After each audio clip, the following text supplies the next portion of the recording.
আজকের মেনু ফলি মাছ দিয়ে সর্ষে। তার জন্য নুন হলুদ দিয়ে মাখিয়ে রেখেছি মাছগুলোকে। নিয়ে তেলটাকে গরম করে ভালো করে মাছগুলোকে হালকা একটু ভেজে নেব। খুব বেশি ভাজবো না, সামান্য হালকা ভেজে নেব।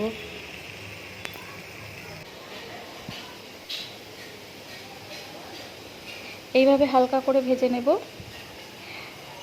আর লাগবে সামান্য সর্ষে, লঙ্কা আর নুন। মিক্সারে ভালো করে বেটে নেব। সর্ষে বাটার সময় একটু নুন দিতে হয়, তাহলে সর্ষেটা তিতকুটে ভাব লাগে না।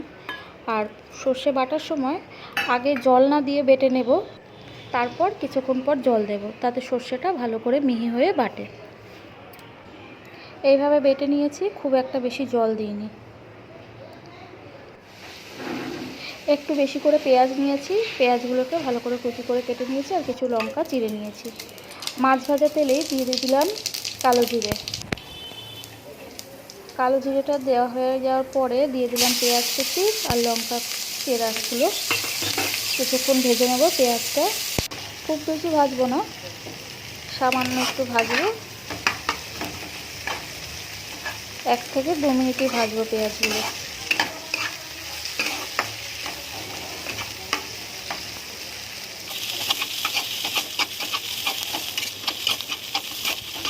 পেঁয়াজগুলো একটুখানি ভাজা হয়ে গেলে এর মধ্যে দিয়ে দেব সর্ষে বাটা। সর্ষে, লঙ্কা আর নুন যেটা একসাথে বেটে রেখেছিলাম সেই বাটাটা দিয়ে দেবো। দিয়ে এবার ভালো করে কষাবো যতক্ষণ না তেল ছেড়ে আসবে। মাঝে মাঝে একটু জল দেব। এখানে বাটি ধোয়া জলটা দিয়ে দিয়েছি।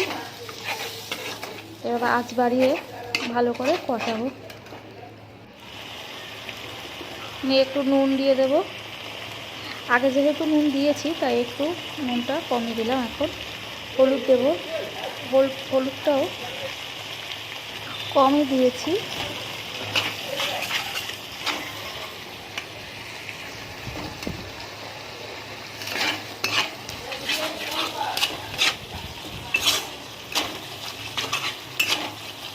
এবার খুন্তি দিয়ে ভালো করে নাড়িয়ে নাড়িয়ে নেব, যাতে নিচে না লেগে যায়। আর সামান্য একটু চিনি দেবো, অল্পই, কারণ পেঁয়াজে একটু মিষ্টিটা থাকে।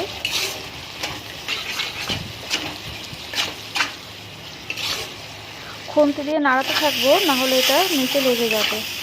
এইভাবে তেল ছাড়লে একটু জল দিয়ে দেবো সামান্য, যাতে নিচে না লেগে যায়।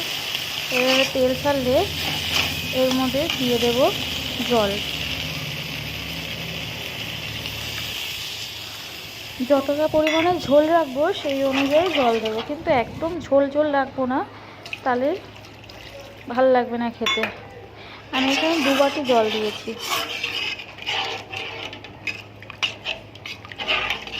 জলটা একটু শুকাবে বলে জলটা অল্পই রেখেছি। ঢাকনা দিয়ে নেব। যতক্ষণ না ফুটছে ততক্ষণ ঢাকনা দেওয়া থাকবে।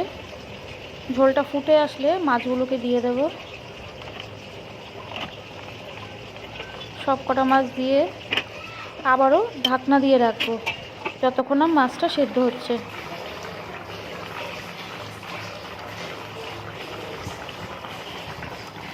এইভাবে কিছুক্ষণ ফোটাতে থাকবো।